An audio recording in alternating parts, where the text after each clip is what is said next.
So we're back with my grandma and my mom and sister and Poppy, and me, of course. And my grandma just did a brief explanation on some of these boxes that my grandpa gave her as gifts of different things, letters and notes that he's written, and a few things from us grandkids. But she's going to read a few examples, not the most personal ones, from the Remember When box. Oh, here's a funny one. We went to Glacier National Park, gosh, I don't know, probably 15 to 20 years ago anyway. And we had our little motor home, and we were way up on going to the Sun Road, and there was a little rest stop area, so we pulled over and decided we would go potty in there. And this says, when we went to Glacier and sat on the frozen toilets, and those toilet seats were, I swear they were made of ice. They were so incredibly cold.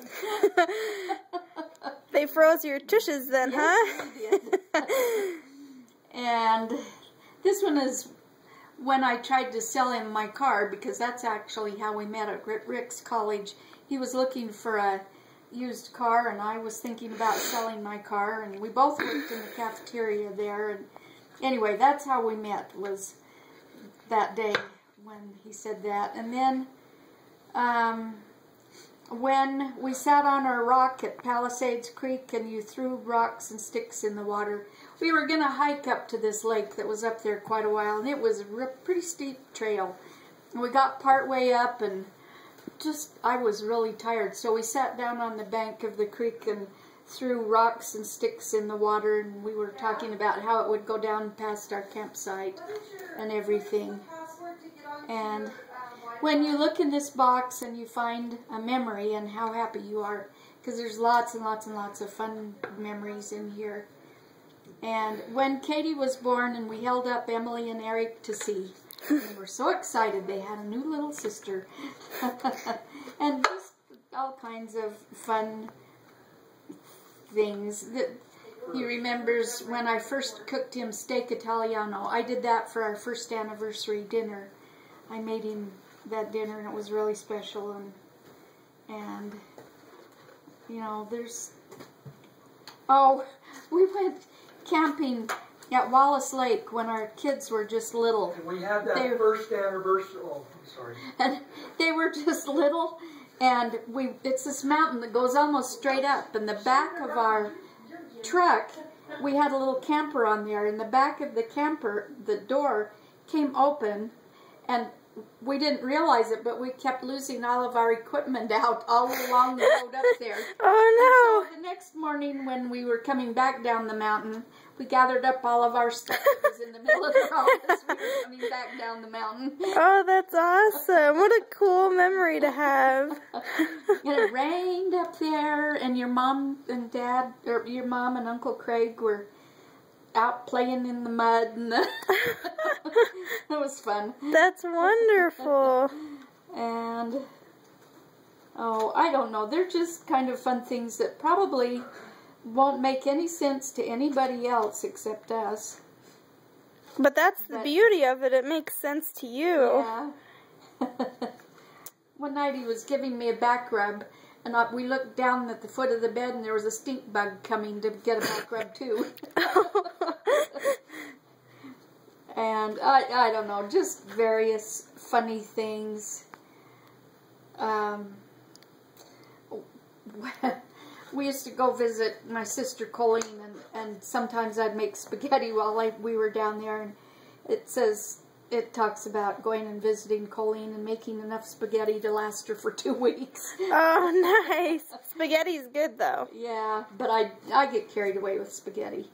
So don't we all? Yeah, anyway, just funny things. Oh, here's one he put, when Bob makes the bed. And who said miracles are dead? Doesn't happen very often. It happens more now that he's retired. Anyway, just various funny things that we've done and stuff like that. So, and whenever I do something and I'm going to say I'm sorry, I always say, sorry, sorry, sorry. So he said, when you said sorry, sorry, sorry. I bet that took a little getting used to. It's so sincere.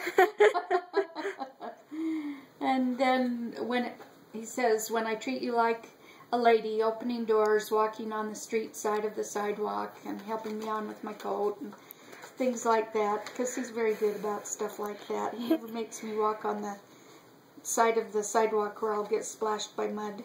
Oh, he always does that. That's a good thing. He's very gentlemanly like that. Yeah, especially when there's no mud in the street. Mm-hmm.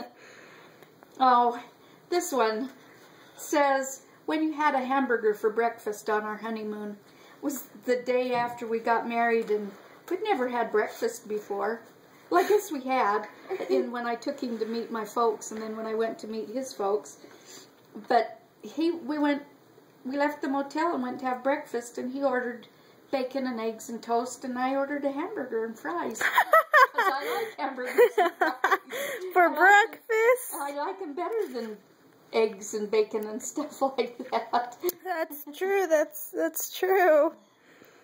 And then he says, when we met and knew we were MFEO, made for each other. And it was really weird because from the, 10 minutes after we met, I knew that I had known him before and he was my best friend. And we had finally caught up with each other again. And that's the way it was from the very, right when we met, we remembered each other, kind of, and just took off like it had been a week that we'd been apart instead of That's 20 crazy. years. And how long did it take you two to get engaged? Well, this is not good advice. I think it was 2.5 weeks. And you knew he was the one and you didn't want to wait? And then how long was your engagement? Well, then school got out, and so he went down to Las Vegas to work, and I went to Boise to work because Nampa, because we weren't going to get married until July 25th. And so we knew each other about 6 weeks before summer came. We knew each other 1 day less than 4 months when we got married. But we were separated about 6 weeks of that time. Or actually, we were separated about 2.5 months of that time. Oh, that's sad. We really were only together 6 weeks before we got married. That's crazy. Here's a funny one. When Mount St. Helens erupted, we were living in Coeur d'Alene at that time. And when we came home from church, and it was really black clouds, and we thought it was the end of the world or something. It wasn't even real black clouds. It was darker than that.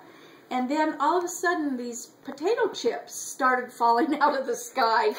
And they looked just like potato chips. And it was the sulfur chips and everything from Mount St. Helens blowing up. But boy, we really had a fantastic garden that year with all that sulfur and everything. Oh, I bet.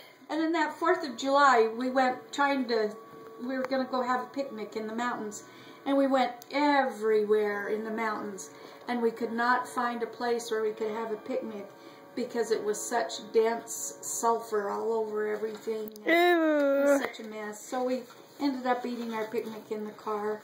Luckily, I had fried chicken to take with us and stuff like that, so it was okay. It was easy to eat in the car. Yeah.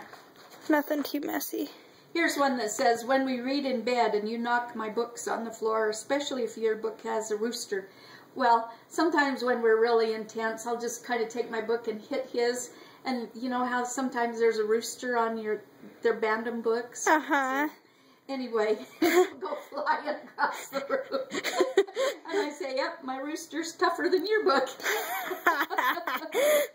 So, that's funny. Anyway, just funny, silly things like that. Well, that's perfect. Thank you for letting me show this to the world. And we'll go now. Talk to you later. No, this is not going on to the world. Yes. No.